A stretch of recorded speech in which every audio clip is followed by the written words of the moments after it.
கிறிஸ்து இயேசுவில் மிகவும் பிரியமான சகோதர சகோதரிகளே,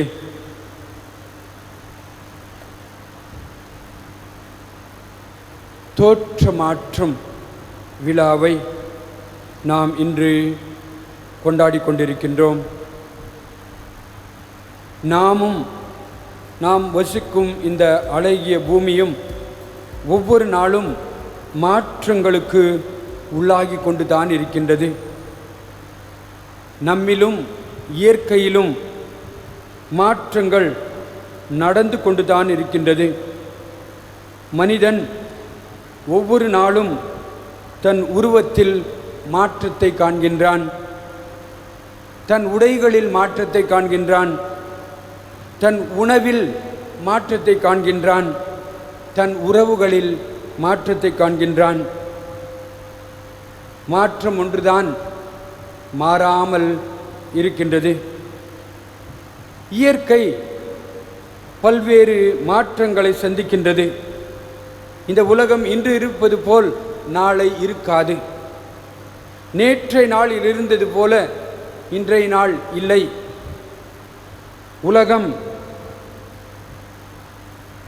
இந்த உலகத்தில் வாழ்கின்ற நாம் மாற்றங்களை சந்தித்து கொண்டே இருக்கின்றோம்.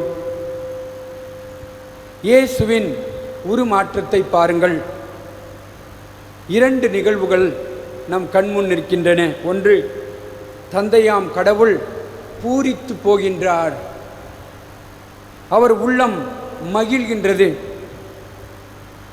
இரண்டாவது, அவர் சாட்சி சொல்லுகின்றார். உள்ளம் பூரிப்படைந்து ஆண்டவர் மகிழ்ச்சி கொள்கின்றார். இயேசுவை இவர் என் மகன் என்று எல்லோருக்கும் சொல்லுகின்றார்.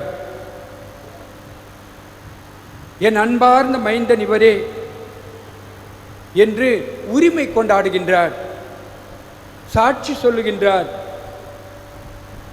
இவருக்கு செவி சாயுங்கள் என்று நம் அனைவருக்கும் எடுத்துரைக்கின்றார்.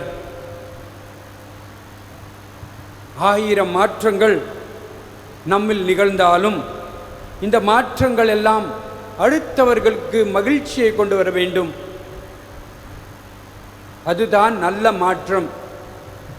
அடுத்தவர்களுக்கு அது மகிழ்ச்சியை கொண்டு வரவில்லை என்றால் அது மாற்றமே அல்ல. நான் தவறான வாழ்க்கை வாழ்ந்து கொண்டிருக்கின்றேன் என்று வைத்துக்கொள்வோம்.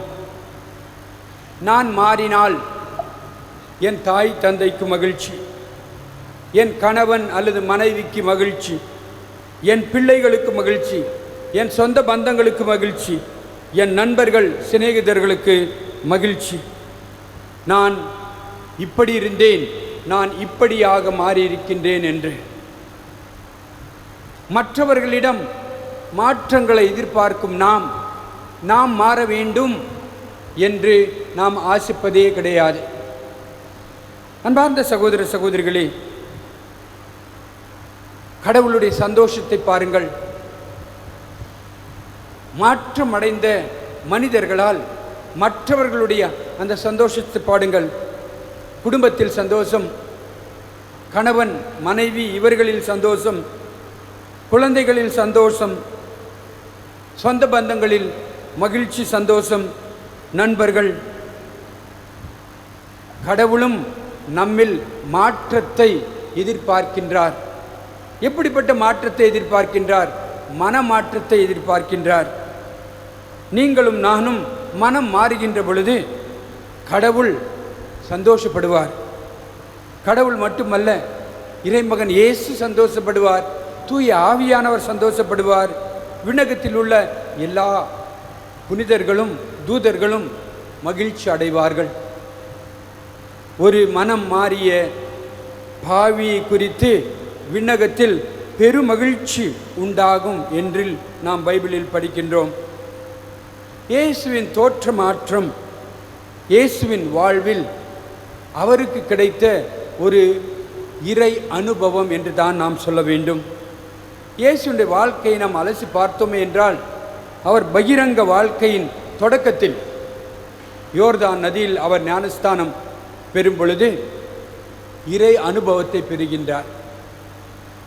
இவரே என் அன்பார்ந்த மகன் என்று கடவுள் இவரை பற்றி சாட்சியம் கூறுகின்றார்.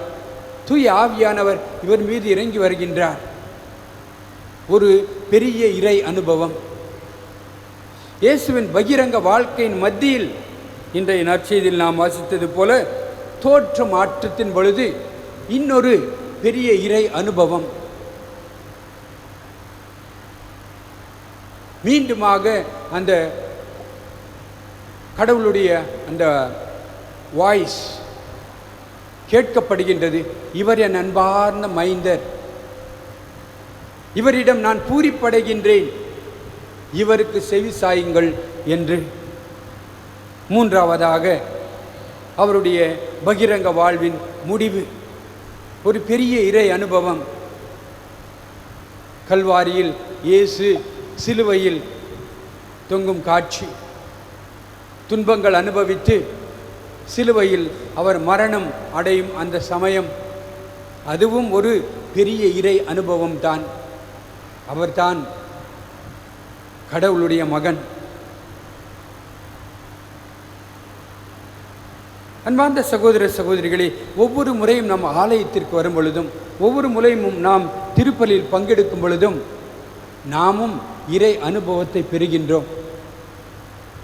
அந்த இறை அனுபவத்தில் நாம் இயேசுவை கண்டு கொள்கின்றோம்.